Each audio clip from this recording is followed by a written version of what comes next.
Begin the current Daf Masechet Taanis Daf Tes. Begin on the second line down at the top of the Yomim. The Gemara continues these teachings of Rabbi Yochanan, specifically the one of that we were just discussing of Aser to Aser, that a person, if he gives Meiser, that actually he could do that for the purposes of becoming wealthy. Torah anytime. We're joining for today's Daf. Some of the things discussed in today's Daf are testing Hashem through giving tzedakah, and whose merit rain and other sustenance is provided, the origin of rain water, the benefits of rain, why rain is withheld, and this concept we're saying is aser b'shloshas asher, that a person should give meiser so that he can go ahead and become wealthy. So the Gemara continues, the second line down at the top of the Amud. Rabbi Yochanan encountered the young child of Rish Lakish, which was actually the nephew of Rabbi Yochanan, because we know Rish Lakish married Rabbi Yochanan's sister, and this is after Rish Lakish had died, as Rashi says, as the Gemara is going to shortly be evident. So he encountered this young child, and Amalei said to him, in Talmudic times they used to do this thing. They used to ask the child, Zugap is the pasuk was to learn yes in yeshiva. Tell me a pasuk. Amalei said to him, Aser to Aser, tithe you shall surely tithe. So Amalei, so the child actually asked Rabbi Yochanan, says, Am I Aser to Aser? What does this mean? That I'm learning in Cheder, why say double lashon? So Amalei Rabbi Yochanan said to him, this drasha that we just mentioned before on the top of the Amud from the previous daf, Asa b'shilsher t'sasha means give meiser so that you should become wealthy, because the sin could be a shin. So it means the word of usher, give meiser so you become wealthy. Amalei simanolach. So the child said to Rabbi Yochanan, where do you get this from?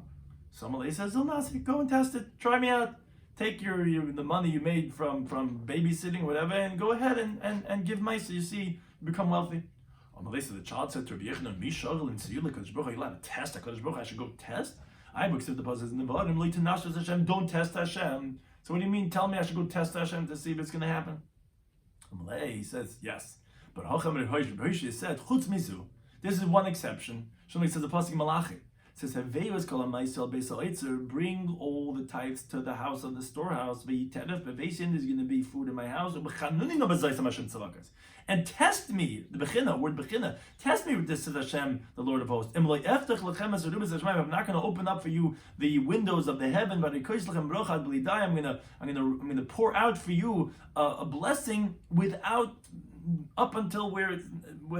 enough. What does it mean? Until that it's without sufficient. Means until the word bli is from the word of bol, like until your lips are worn out from saying gnig, enough. That's how much blessing you're going to have.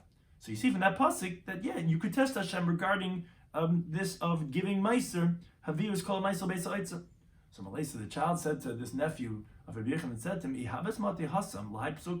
if I would have gotten up to that pasuk already, where especially in Talmudic times they would learn all of Tanakh, I said he was only up to the pasuk that he told him in the Torah, in the Chumash. He says, had I got up to that pasuk, lahav strichen lach, I wouldn't need you, because I would have known it myself. And I wouldn't need your teacher, Rabbi Shloimy, that you told me in his name. He says, you didn't tell me anything, you just told me, of course, now I know where you got it from. You're just a few steps ahead of me. I tell this to people all the time. I go, look, I don't know anything more than you. I'm just a few steps ahead of you. I went through the same sach, and I could just share with you the things. I wouldn't need you if I would have gotten up to that pasuk.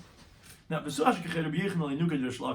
additionally, Rabbi Yochanan encountered this young son of Rish Lakish, the Yosef V'Amar. The child was sitting, he was saying a pasuk in Mishlei. Ivelis Adam, when a person sins, to salav darka. So he has this different obstacles, these bad things that happen to him.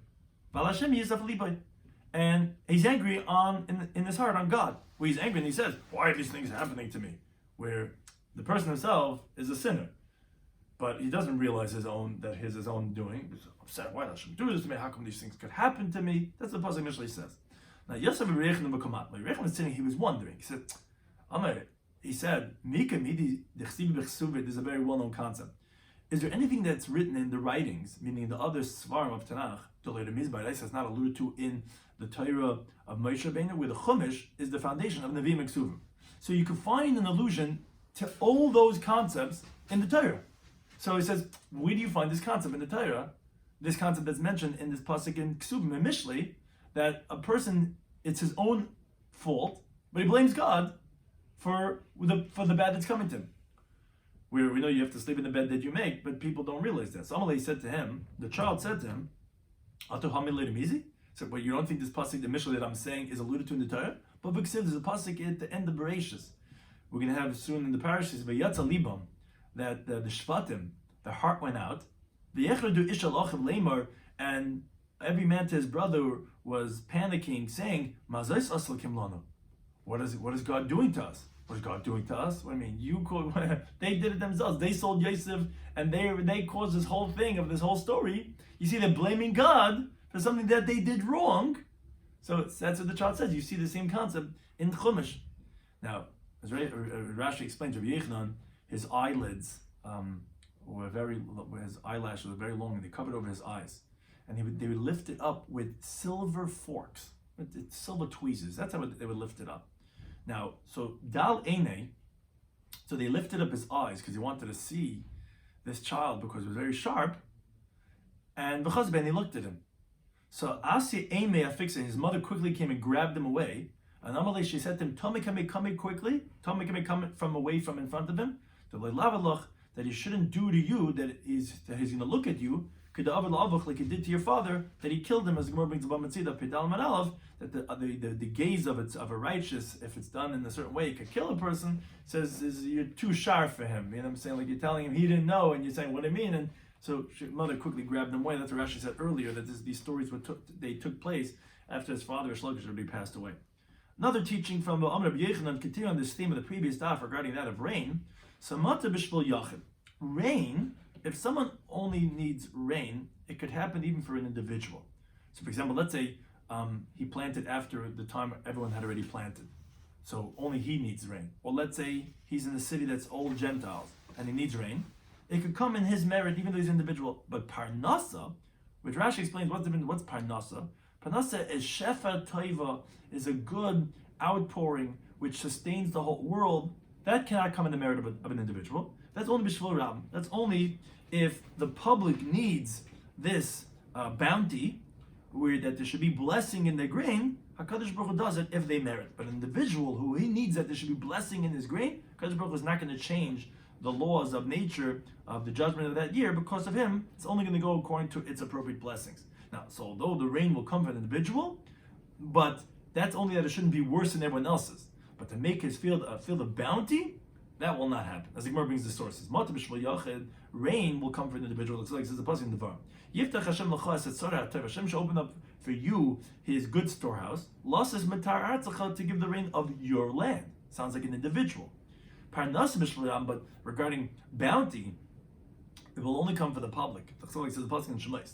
Heneni mamtu lachem lechem, and I'm going to rain down for you bread, which lachem is the plural, and that's that of a shefa of lechem, and therefore we see that panas is only for the rab. Now, however, the Gemara asks in the following brayso. Rabbi Yosef Yehuda, a well-known concept. Shleisha panasim tovim amdu liyisrael. There were three great leaders that the Jewish people had in the times of the Midbar. And Elohim, they were Moshe, Aaron, and Miriam, the three siblings. Moshe Rabbeinu, Aaron HaKohen, and Miriam HaNaviah. Now, but given matanas tovos nitnu al yadam, and there was three great gifts that were given through them. Elohim, they are Be'er, which was the spring, Va'anan, and the clouds, what we call Anani HaKavod, Uman, and the manna, and the food that came from Shemayim. Now, Be'er was b'schus Miriam. The people call it the well, but it's really the spring that came in the merit of Miriam, which was actually a rock, which flowed water out of it, which it rolled together with the Jewish people wherever they went in the Midbar. And that was the rock that Moshe Rabbeinu hit because it didn't want to pour forth water because of him, because Miriam had already died, and Hashem said, go to the rock and talk to it, and he hit it. That's that rock that was there always in the merit of Miriam. Amud Anan, the pillar of the cloud, was b'schus Aaron, which protected the Jewish people from all the elements. That was in the merit of Aaron. And the man was b'schus Moshe. In the merit of Moshe came the man from Shemayim. Now, when Miriam passed away, she passed away first from the three siblings. Nistalak Be'er. So the spring was removed. Somebody says the positive Midbar. It says, but Tamash Miriam, and then Miriam died over there. What does say afterwards? There was no water to the Jewish people. Now you know why. When you read the Chumash, why that was, because it was taken away, because Miriam passed away. But then it was returned in the merit of both Moshe and Aaron. Because the pasuk says, Hashem said to them, "V'dibartem shneichem el hasela v'nosim," that the two of you should talk to the rock and should give forth its water. It was in the merit of Aaron and Moshe Rabbeinu. Now, Mesa Aaron, when Aaron passed away, Nistalka Nane Kavod. Then the clouds of glory were removed, because Rashi says that just the clouds in the sky and the clouds of smoke and other clouds are not of glory. That's not what we're talking about. Torah Nane Kavod, those were removed. Somebody says the pasuk in the Midbar. It says V'yishma Kanani Melech Arad, that the Kanani, the king of Arad, heard about this. Mashmur Shama, what did he hear? Shama Shemesa Aaron. He heard that Aaron died, and therefore what? So what's the significance Aaron died? But in the Stal Kanani Kavod, he also heard that therefore the clouds of glory were removed, and now the Jews were exposed. And he thought that now permission was given to him to fight with the Jewish people. And that's actually what it says in the pasuk about Midbar, that all the people saw Aaron, that Aaron passed away. That's how it's simply translated. But however, Ravo says, don't say that they saw, they were seen. The Jewish people were exposed because Aaron passed away. Because the Daf Yomi, like Rabbi Shloimy expounded, Rabbi Shloimy, she says, the word ki is mishamash ba'arba l'shainas. Could be utilized in 4 different interpretations. So whenever you have to expound the word ki, both for a drasha or for the simple understanding of a pasuk, you could explain it in one of the 4 different translations, which the word ki means all of them, which means if, like word im, dilma maybe, ella only, but the ha is because. So when it says over here, ki gava Aaron, what that means is from the word of daha, which is because, which the pasuk is telling you the reason. Why were the Jewish people exposed? Not by year, but by year no, because Aaron died, and therefore, like we said, the Anana Kavod were removed. Now, but then Chaz Shneim is Chos Moshe. Both of them, the Anania Kavod and the Be'er, both returned even after Miriam and Aaron had passed away in the merit of Moshe Ben. When Moshe Ben passed away in the Stalka Kul, then all the 3 gifts were removed. Like to the pasuk in Zechariah, I'm going to remove the 3 shepherds in 1 month. Now, as Rashi says, it's obvious that it's referring to these 3 siblings, because we don't find leaders for the Jewish people 3 at the same time, but these 3 of Moshe, Aaron, and Miriam. Now, but the question is, did they really die in 1 month? Miriam died in Nisan, like Rashi reads the pasuk in Midbar. It says that the Jewish people came to Midbar Tzin in the first month, and they settled in Kaddish, and it says with Tamash and Miriam, and she was buried over there. So that's obviously in Nisan. The Aaron Ba'av, that's a pasuk, as we mentioned this in the previous Masechta, that Aaron passed away, as we said in the beginning of Masechta Rosh Hashanah and Av. Moshe Ba'av, and Moshe we all know died in 7 Adar. So it's not the same month. It says, rather it's telling us that the 3 gifts that were given through the 3 of them, they all stop. They all removed in the same month, because when Moshe Benu, when he passed away, which he brought back their gifts, they're all moved at the same time. Okay, that's the brisa. But this is where the question comes in. Alma, so you see Ashkechan Parnasa B'Shlo Yochad, you see that there's bounty because of one person, Moshe Rabbeinu. Because of him you had Man, and you had that Nani Kavod, and you had the Be'er. I thought only rain would come for Yochad, but Parnasa, which is the bounty, doesn't come from individual. Here came from one person, from Moshe Rabbeinu. Well, Shani Moshe Rabbeinu is different. Given the Laram Hubai, since he's needed by the public, Kedam Dami, he has the status like the public, and therefore it's like the Rabbim, and therefore you could have the Parnasa coming because of Moshe Rabbeinu. Now, the Gemara brings a story related to the pasuk we mentioned before. Rav Huna bar Manoach, Rav Shmuel bar Idi, Rav Chia Mivastanya. These 3 Amiram have a shchichik amid the Rabbah. They used to always sprinkle, and they would learn in front of Rabbah. When Rabbah passed away, so they didn't have a person to go hear shiur anymore. So I was coming to Rabbah, they came from the Rabbah. Now, Kol Emes Dava Amalu Shmaitza. Whenever he would say over a Dvar Torah, a teaching, it didn't sound logical to them, it wasn't their speed. Have Menam Zadadi. They would hint to each other, they would show and look at each other and say, Nishvi did Rebbe. Nishvi flaked down, not like Rabbah. So Choshadaite, so Papa is a human being, Memayt as a Rebbe, a Ruv, doesn't have any feelings. So it bothered him. He felt weak in his consciousness. So as we continue to Beis, Akru Bechelme. So in Rav Papa's dreams, they recited this pasuk to him, which we quoted before. That I'm going to cut down the 3 shepherds in 1 month, which obviously they were telling him in his dream that they're going to punish those 3 Talmidei Chachamim from heaven because they're embarrassing him. So the next day when these rabbis were taking leave from him, they get Shulam Nachdashir. He said to them, lazily Rabbanim B'Shlama, let the rabbis go in peace, because he didn't want the divine punishment to happen to them because they were embarrassing him with the news when he says the Dvar Torah you don't like, so that would create divine wrath. A similar story, again, Rav Papa being sensitive to what's going on. Rabbi Shloimy bar Ashi have a shchich coming to Rav Papa. Rabbi Shloimy bar Ashi, he would frequent in front of Rav Papa. Have Makshay Tuva, he would ask him to the shiur, he would ask him all these types of questions. Yom Echad, Chazi the Naval one day he saw he was falling on his face, where it sounds like Nefilas Apayim, whatever, but basically he's making a silent private supplication. And Shamid Amar, Rav Shimi heard Rav Papa saying, Rechmana Litzlan, Hashem should save us mikisufa de Shimi, from the embarrassment of Shimi. Whereas this is not easy, being a Magid Shir, I'm tzafreiked in Aran, you know, so Kabbalah, so if Shimi accepted upon himself, Shtikusa, he's going to be silent, he's not going to ask it anymore. Basula actually didn't ask any more questions. Because it's sensitivity that Rav Papa had. Now going back to what we mentioned before, the teaching of Rabbi Yechanan, Rabbi Shloimy also holds Mata B'Shvil Yachad. Rain comes for an individual. Where do we find this? Because Amar Shlakish, he brought a different source. How do you know that rain could come for an individual? That's like it says the pasuk in Zechariah. Shalu ma Hashem mater be'es malkish. Ask from Hashem rain at the time of the later rains, where it's malkish. Hashem oitzach azizim. Hashem makes clouds. Mitar geshem yitlehem.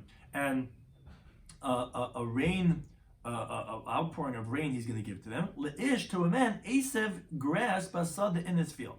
Now, so what do we see from this? It says the Gemara like this: Yachal, you would think that the rain is only going to come if everyone needs the rain. No, Tamalim, it says in the pasuk, leish, it says to a man, even if one person needs the rain. Now, more of a time you learned in the Brisa, ish, I would only say for the man, yachal. So there's you think, okay, only if it's only going to come for one person if he needs it for all his fields. No, Tamalim, it says sadeh, a field, even if he only needs it for one field. Now, Isa had only said field, yachal, so we thought, okay, at least if he needs it for the whole field. No, Tamalim, it says asev, for grass. Even if it only needs for one blade of grass, for one vegetable, rain's going to come down. So you see that rain will come, not even for one person, not even for one field, but even for one blade of grass.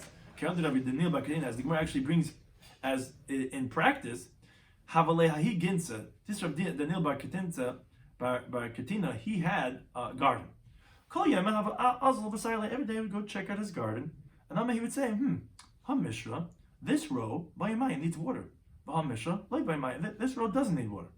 V'asa mitra v'kamashki, and the rain would come in water. Kol heichadim b'ilei maya, wherever he needed water, that's where it would rain on it. Now it says Maya Hashem oisach haziza. What does it mean that pasuk we quoted before? Hashem makes clouds. So Amar b'yisi Reb Chanin, this is Melamed. This comes to teach when it says in the plural clouds. Melamed should call tzaddik b'tzaddik. They come to teach that every single righteous person that come to this world, that that the rain should come on this field. Hashem makes a separate cloud for him. Now, my chazizim, meaning what the Gemara's question. So Rashi explains, meaning what's this that we're calling these clouds that are called chazize? What type of clouds are they? I'm going to read this as parchas, is the ones that are the ones that fly away easily. I'm going to read this as similar matter because the sign for rain is parchas, so the clouds that fly. My parchas, what does that mean? Well, what type of clouds are those? My Papa says, Iba Kalisha, it's when you have a thin cloud, to see Iba Smichta beneath a thick cloud. Meaning if it's facing towards the ground, those are the types of fleeting clouds that are assigned for rain. And Amar Bihudi says, Nehila, which like Rashi says, like we have Kitma Nehila, which is finely ground flour, as the Gemara says, pulling up in the Alpha Bays. So what are we talking about? Fine flour? I mean, thin rain, which is like fine flour, which is thin, that comes before the rain, mikmei mitra, before the rain, and then the rain comes, so then actually asa mitra.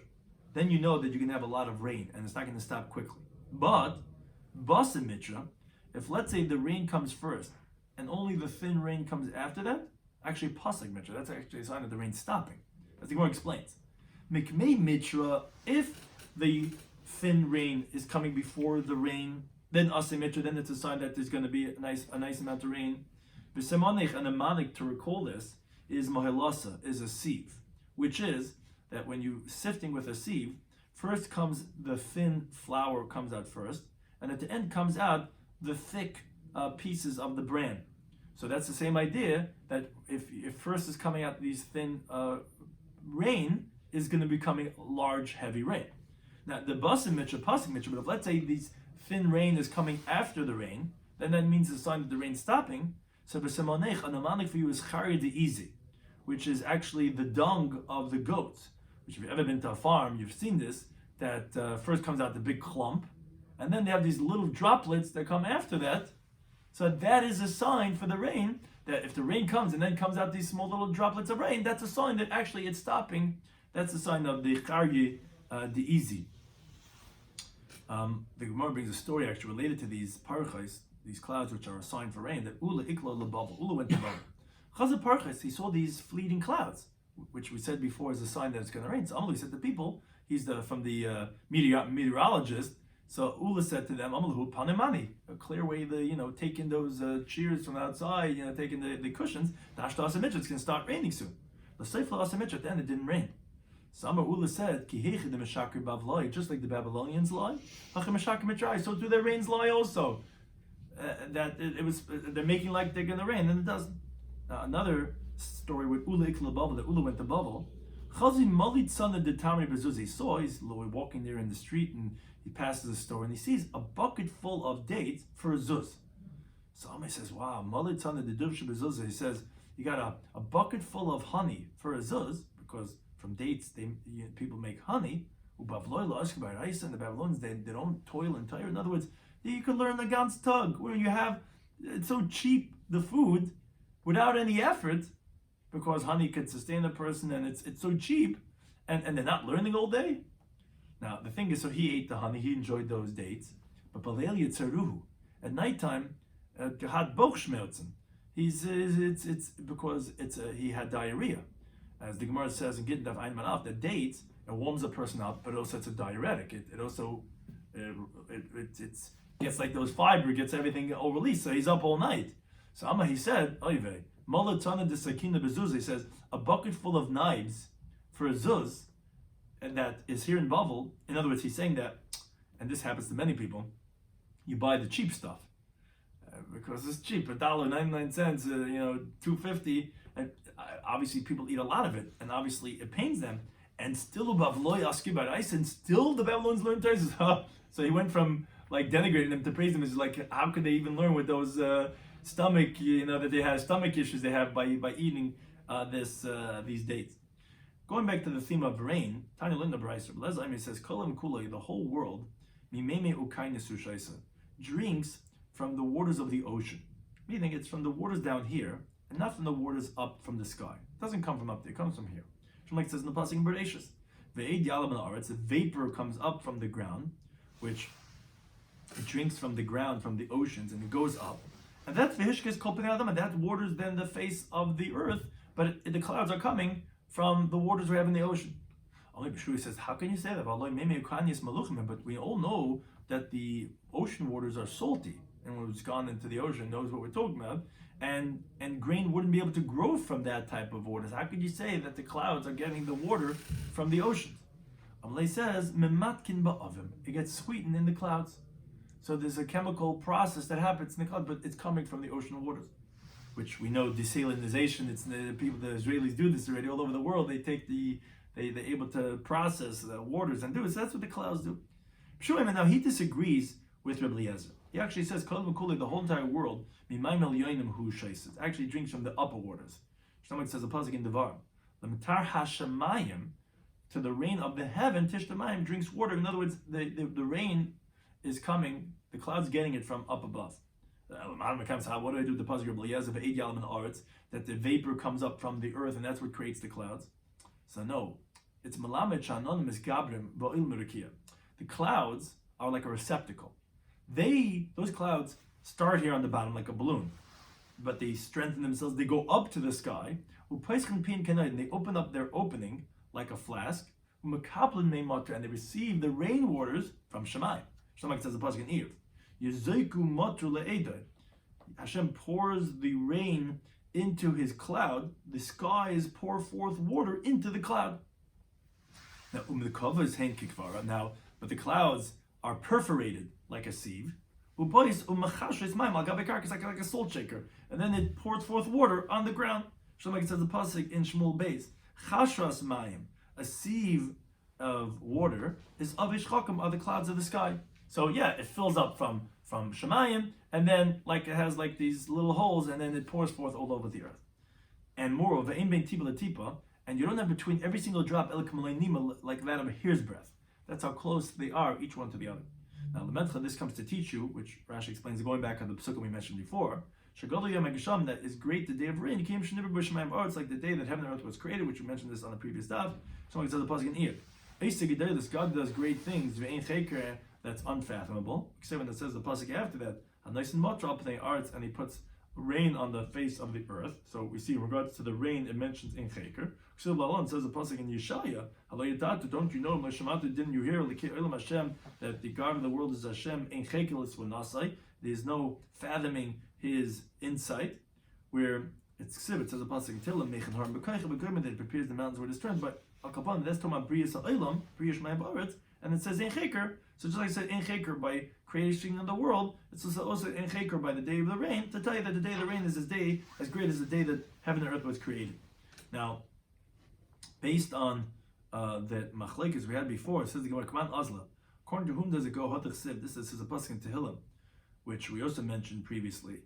Mashka Hardam Al Yosef, that he waters mountains from his upper stories. Rabbi Yechon says, what's that upper story? It's from the upper story of HaKadosh Baruch Hu.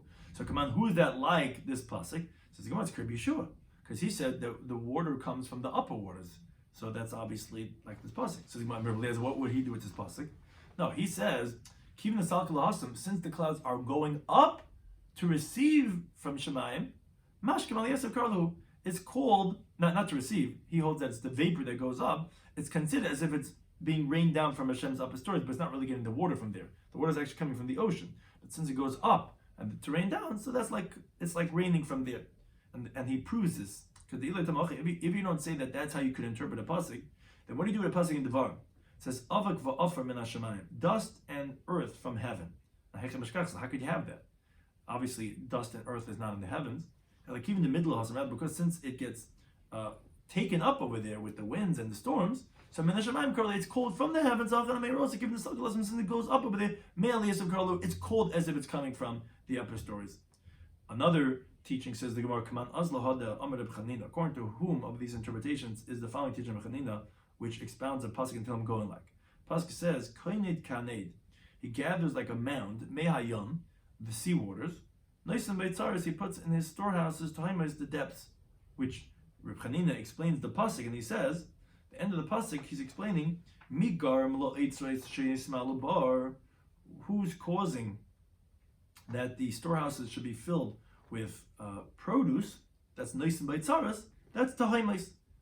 Because the depths of the waters in the bottom, like it says, that, so says the Gemara, that's Kirib Eliezer, because it's the lower waters that is filling up the storehouses with grain. Says the Gemara, what would he do with this pasuk? You're telling now who that pasuk is contained to be Vidam and Alf is B'riyasi Shal Eilam. That pasuk was said in the context not of now, of the water that we have now. It's talking about when the world was created.